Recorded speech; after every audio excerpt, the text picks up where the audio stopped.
Hey, it's Sparky. Welcome back. Today we're going to take a look at the process of laying out and hanging your transformer and installing your panels. So right up here you've got your high panel, low panel, your transformer, and down here in the keynotes it actually says on note 4, see the one-line diagram.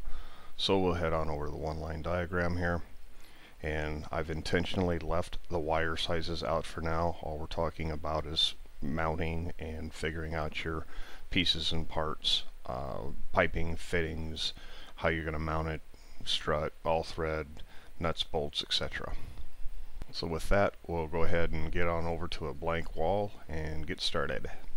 So first thing we do is we walk into the project and see what we're up against and get our orientation, figure out where we're going to be mounting things.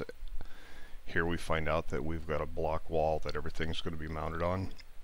You've got an existing pipe coming up out of the ground. This is all you've got to get started with the exception of a ceiling and a floor. So because this is already stubbed up over here, this is a good location, everybody's approved it. We'll go ahead and get our panels mounted, and this will be the location of the transformer. We've got to install some unistrut here for our conduit supports and for the transformer itself up on top. And now we've got our conduit, so we got to figure out our height here. We're going to be converting to flex, and we have a lot to think about in here.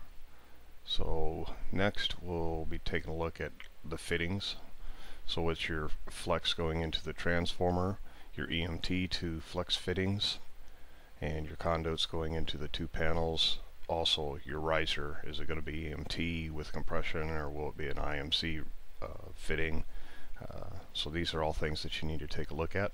Straps and hangers, we got some all thread to hang the unistrut from.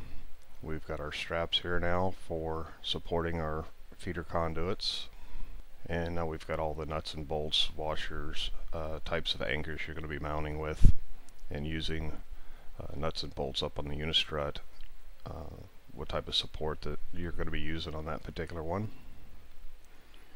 And now we've got the dimensions. The panel's going to be 6 foot tall. We got a 10-foot ceiling. So these are all this is all the information that you basically need to figure out your pieces and parts, your fittings, your straps, your conduit, your size of your, or the length of your flex, how you're going to hang the transformer. Of course, you got to figure out how you're going to get it up there. But that'll do it for now, and I will see you in the next video, and we'll talk a little bit more about the parts more in general. Thanks for watching. Talk to you later.